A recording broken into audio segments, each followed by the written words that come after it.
Good morning. Welcome to chapel. As Dr. Zipo mentioned, my name is Josh, and I'm so excited to be here today speaking with you guys. This is a topic that I'll be talking about today that has had a huge impact on my life. And I'm so excited to share about it with you guys. And for those of you who know me, one of the things that you probably know me for is being a huge Star Wars fan. Come on. I love Star Wars. Star Wars is so cool.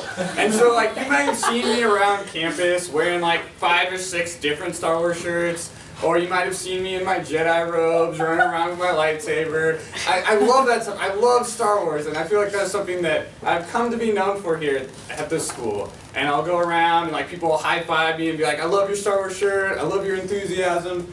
But the thing is, it wasn't always this way.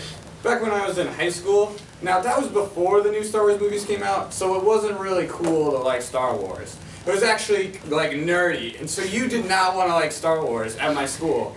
And so I remember it was my junior year. It was in my science class, and we're sitting in circles, and my friends, or these are people I haven't met, and they looked really cool, and I wanted to fit in. So we were supposed to answer the question, what is your favorite movie? Now the first thing that came to my head was Star Wars. But I was like, I don't want to be known as the Star Wars nerd. They'll make fun of me. So I went through like, what movie have I seen recently? And I had seen recently, I saw The Last Samurai. Now I'd always seen this movie once, but I was like, this is an R-rated movie. There's action in it. There's a lot of violence. Like, I'll seem really cool if I say that's my favorite movie, not Star Wars. And so I went up front, in front of everyone, and I said, hi, my favorite movie is The Last Samurai. Now, can I tell you the main character of The Last Samurai? No, I don't even know his name. I just know that Tom Cruise was in it, and there was a lot of like action and cool stuff that happened. But to say that, like I'm actually like a huge Star Wars fan, and I was letting the opinions of others dictate like what I thought and what I said, and so that was a huge thing that happened. Well, it wasn't a huge thing. It was just something I did. And so I did that, and I think we all do that, and we all like want people to see us a certain way, and we value appearance. And I think this is something that we see is that people view us certain ways, we view people certain ways, and we look at appearance. And so as I jump into this passage, this will be about Samuel and David, and as Samuel's coming through, he's looking at appearance. So let me jump in. And here we go. The Lord said to Samuel, how long will you grieve over Saul, since I have rejected him from being king over Israel? Fill your horn with oil and go. I will send you to Jesse the Bethlehemite. For I have provided for myself a king among his sons. And Samuel said, how can I go? If Saul hears it, he will kill me. And the Lord said, take a heifer with you and say, I have come to sacrifice to the Lord. And invite Jesse to the sacrifice, and I will show you what you shall do. And you shall anoint for me him whom I declare to you. Samuel did what the Lord commanded and came to Bethlehem. The elders of the city came to meet him trembling and said, do you come peaceably? And he said, peaceably, I have come to sacrifice to the Lord. Consecrate yourself and come with me to the sacrifice. And he consecrated Jesse and his sons and invited them to the sacrifice. When they came, he looked on Eliab and thought, surely the Lord's anointed is before him. But the Lord said to Samuel, do not look on his appearance or on the height of his stature, because I have rejected him. For the Lord sees not as man sees. Man looks on the outward appearance, but the Lord looks on the heart. Then Jesse called Abinadab and made him pass before Samuel. And he said, neither has the Lord chosen this one. Then Jesse made Shammah pass by, and he said, neither has the Lord chosen this one. And Jesse made 7 of his sons pass before Samuel. And Samuel said to Jesse, the Lord has not chosen these. Then Samuel said to Jesse, are all your sons here? And he said, there remains yet the youngest, but behold, he is keeping the sheep.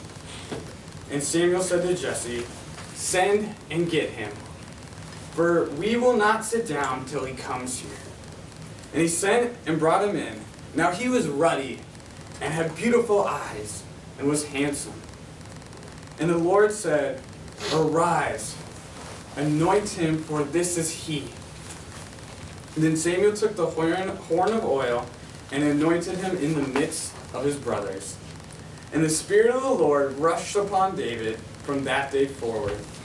And Samuel rose up and went to Ramah. Now this passage begins with God calling Samuel to find a new king. Now at this time, Saul has been king. And Saul was chosen because of his appearance. And God saw that. And Samuel, when he first saw Saul, what stood out to him was he stood up and he was taller than everyone else. His appearance was mighty. He looked like an earthly king. He looked like the person that should lead a nation. And so Samuel had been a part of that process, and now God sends them out to find the next king, because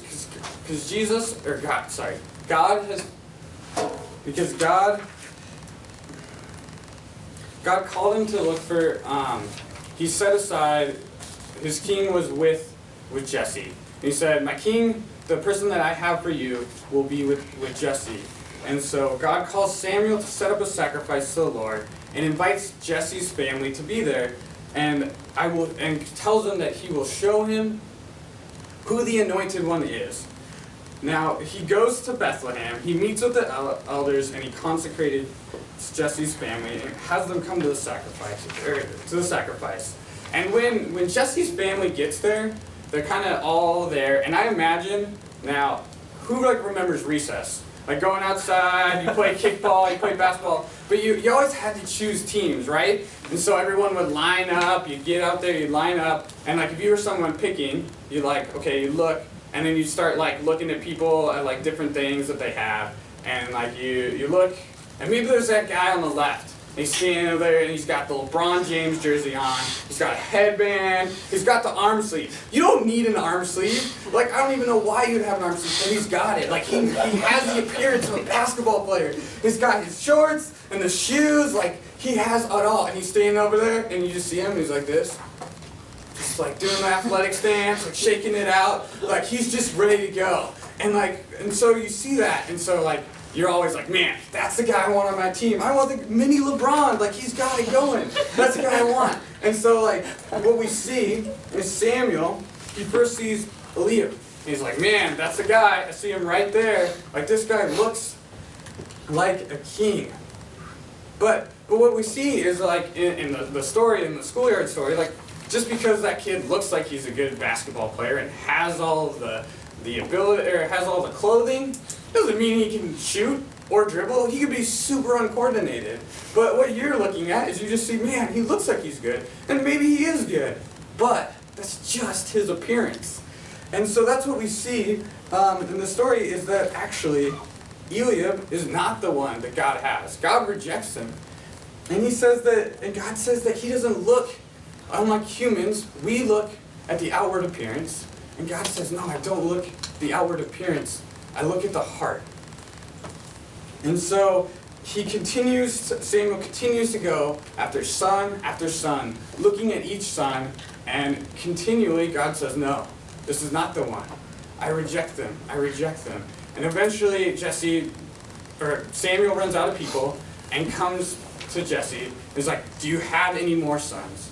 And he's yeah, well, there's David. He's out back. I imagine that's the kid who's still working on his art project, his macaroni in the back room. That's David. He's out there just hanging out. And so he's well, we can bring him in. They don't even he's kind of an afterthought. He's the youngest.